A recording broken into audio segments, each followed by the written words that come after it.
Hello everyone, I'm Professor Geek, and welcome to day 11 of my 31 days of Halloween reviews.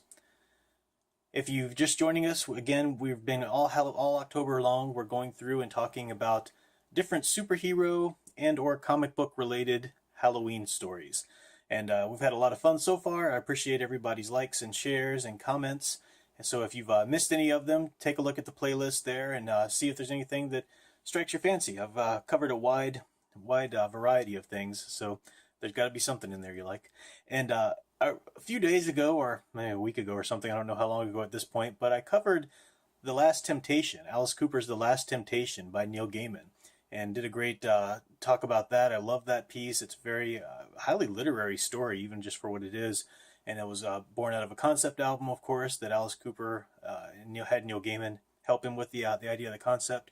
So a very great piece, great introduction to Alice Cooper's presence in the world of comic books. And as promised, today I'm going to look at some more of his work in comic books. Not his work, but his appearances in comic books.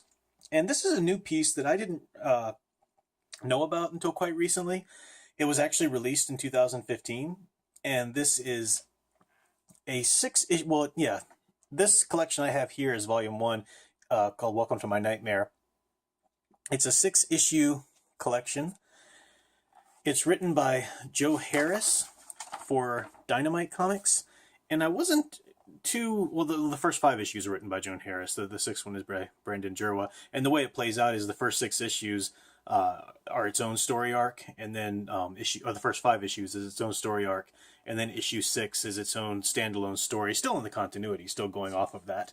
And then I believe that the next edition I have is Alice Cooper versus Chaos that I'll talk about later on this month. So Joe Harris, I haven't really actually read any of his work before, but he wrote the screenplay for Darkness Falls. He wrote the Battle for the Cowl Batman story for Man-Bat, and he's written some X-Files work for IDW. So I mean, he seems to have gotten around quite a bit and knows his stuff. The art, who's the artist here? Art by Eamon Casalos, and Nacho Tenorio, I guess, drew for issue 6. The art's really brilliant, really great. The colors are nice. I have no idea how to pronounce our colorist's name there, but really great artwork. I was really impressed with that. It lacked the uncanny dreamlike quality of Michael Zulli's art in Last Temptation, but it still has its own charm, so it's quite good. So this is not, I'll be honest, this is not the literary tale, the great, really deeply resonating literary tale that Last Temptation was. It's hard to beat Neil Gaiman or compete with that. I don't know how much involvement Alice Cooper had in this series. I mean, he had to have signed off on it, of course, because they're using more than just his likeness. They're actually using him as a character. It's a pretty cool premise that they've got going here, so I'll explain that in a second. But it's a little weird. It took me a while to kind of figure out what was going on. It definitely starts in the middle of this kind of universe and things that are already happening and going on. And takes you a little while to kind of get a grasp on things. But once you do, it's a fun story. So I do recommend it if you're an Alice Cooper fan, especially. It does steal a bit from Neil Gaiman's Sandman series. That's a little disappointing. Not that it takes influence from it, but I wish it would have just sort of paid homage to it or admitted that it was taking influence from it, kind of like The Last Temptation did for Something Wicked This Way Comes by Ray Bradbury. That was a great homage to Something Wicked This Way Comes, and in doing so, in nodding to that work, it became its own unique story. So that was a great thing. This one steals a little bit from Sandman in that in this story, Alice Cooper himself is also the Lord of the Nightmare Realm. So kind of like Dream, kind of like Morpheus from the Sandman, but not really. He's just the Lord of Nightmares. He's not the Lord of Dreams. He's not the Sandman. Alice Cooper isn't. He's the Lord of Nightmares. And that's a kind of a cool title for Alice Cooper. So the idea is that even while he's been this great shock rock star, he's also been the Lord of Nightmares and everything that entails. It's not really explained what the nature of that is, but it's kind of like the Sandman, but just for nightmares. And it's a cool title for Alice Cooper. Of course, he's known for his wonderful concept album, Welcome to My Nightmare, and it, fits perfectly with his persona and everything like that. He's a decent character. I liked him throughout. He's not evil by any means, but he's not super Mr. Benevolent Mr. Nice Guy, right? If you're an Alice Cooper fan, you'll get that reference. So he's a good person. I mean, he's a good character. He's not going to torture children or something like that. But you don't mess with him either, and I like that. It's kind of a neat take. He's got this butler named Eamon, I think, who, as you can see there, is very much a Vincent Price kind of knockoff. Isn't really supposed to be Vincent Price, but a neat character there anyway. Vincent Price, like, not the actual actor persona per se, perhaps based on some of the work that Vincent Price did for Welcome to My Nightmares TV special and stuff. I don't know.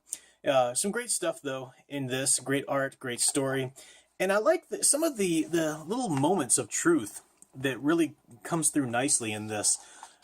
For example, there's a portion in here where Alice Cooper's been summoned by this little boy who played his record backwards. And it's modern day, so he got this record from a yard sale, and just played it backwards because some old guy at the yard sale told him it would be cool or whatever. So he did this, and the boy summons him, and he's kind of beholden to the boy. The boy has a mark on or hold of him for a time, and there's a bully that the little boy suffers from. So the boy wants him to help him get back at the bully. And there's some little moments of some really cool human truths within this that shine through pretty well. So here we go. Alice Cooper's talking to the bully, and the bully basically says something to the effect of, what's the big deal? He's the antelope that doesn't come home from the watering hole. It's natural selection. The strong are going to survive and bully the weak or whatever. And Alice Cooper says, you don't know the first thing about fear, not the deep burrowing kind that gives rise to nightmares anyway. You make somebody afraid enough, you build up a balance in that account. You make them start to contemplate things. It happens unconsciously at first. They start to fantasize alone when you're finished making them afraid. But then you realize that the true power in what someone's afraid of is in how they use it. And that's really timely. I mean, this is all just sort of fantasy. It's illustrating the points that they're making. This is not something that actually happens in the story here. But that's really timely. I mean, it's kind of shockingly and scary too, because you get the idea of, I don't know, it evokes ideas of school children who snap one day and go crazy and bring guns to school and so forth. So I mean, it's a serious point and a serious topic that they don't just handle lightly or anything like that. So some wonderful moments like that that come through occasionally in the story. Again, I would not say that it's a brilliant literary masterpiece, but it's a fun story, especially if you're an Alice Cooper fan. A lot of references to his songs and to even his original appearance in Marvel Comics way back when. It's actually included in the back of this volume, which is kind of cool. I'll show you that. This was his first foray into comic books, and happened, I think, in the 70s there at some point. But Alice Cooper in an insane asylum. Very cool. Great story. Kind of wacky. Stan Lee presents, of course. So, but they reference this story a little bit. They have some of the characters come through. And in the last issue, there's a moment where Alice Cooper has he's allowed his doubt to form a sentient being of its own within the nightmare realm, and that's what he has to defeat there at the end. So that was a great little moment too, where he talks about if you give place and give room to your doubts and to your insecurities, they will become their own monsters and come back to haunt you. And so some really surprising little neat human truths popping through there that are very relevant to our discussion of Halloween that we've talked about thus far this month. So talking about the elements of yourself and the different sides of yourself and integrating and not stuffing down or repressing those insecurities, because they will come back to bite you. Even if it's yourself that you bully sometimes and you make that part of yourself afraid until they lash out in unhealthy ways, that's a very deep possibility as well. So great story. Alice Cooper, Volume 1, Welcome to My Nightmare, collects 6 issues. As far as I know, this is an ongoing series. It might have been canceled by now, I don't know. This edition came out in 2015, so certainly not long ago. I have the next edition that I'll be talking about later in the month. I'm looking forward to reading that. And there we go, more Alice Cooper in comics, so you gotta love that.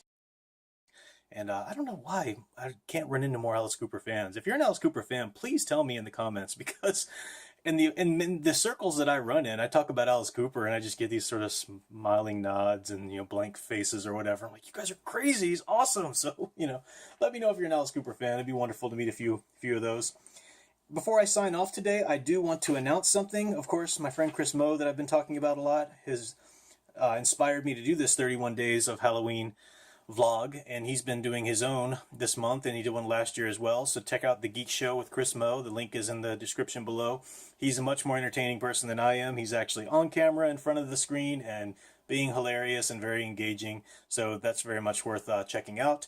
And I've got another idea from him. He's doing a giveaway right now, actually. So please do check that out. He's giving away a brand new sealed copy of the It miniseries, the 1990 It DVD.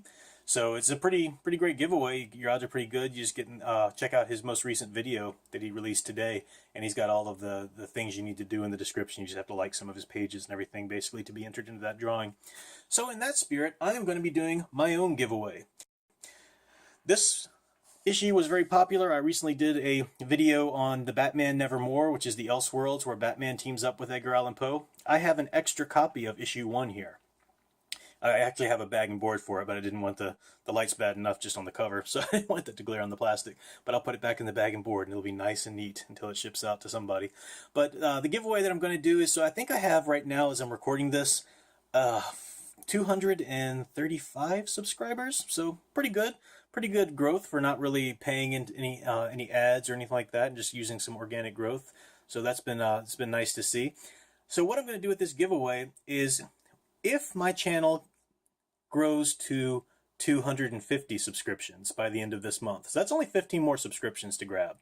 If my channel can grow to 250 subscriptions, then I will enter everybody who's commented on one of my Halloween vlog videos. So any of the 31 days of Halloween videos, if you comment on those, and once I reach 250 subscriptions, I'll enter that into a random drawing, some sort of randomizer, and pull out a name, and then that person will receive my extra issue of Batman Nevermore, issue 1. It's a great story. If you missed that video, the link's up there in the top right-hand corner. Go check that out. It was a great series, and I talk about that in depth and at length. So good stuff.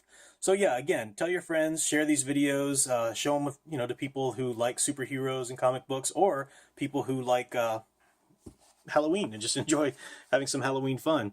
Or Edgar Allan Poe. I mean, this is a great collector's piece for those people who enjoy that kind of stuff. So find a nice page to end on. There he is. That's great. Batman's 1800s Baltimore get up there. So yeah, share the video around. That'll help me get some subscriptions. Let people know about the giveaway if anybody you think might be interested. That'll help the subscriptions bump up to 250. And then at that point, I will let you guys know who gets the comic if we make it to that far on Halloween Day on the last video. So, yep, let me know what you think. Let me know I still have a couple of slots open. I'm leaving them open for suggestions. I've gotten some great suggestions so far. But let me know if you have any suggestions of superhero and or comic book related titles to cover. Some people have brought up some great things already, which I've already got in my queue. But yeah, give me any ideas. Let me know what you think of the Alice Cooper comic. Is this something you would ever bother checking out? Or is it kind of off your radar? That's okay too. I won't cry too hard. So until tomorrow, keep enjoying and digging deeper into the superhero and Halloween stories you love best. Thanks for watching.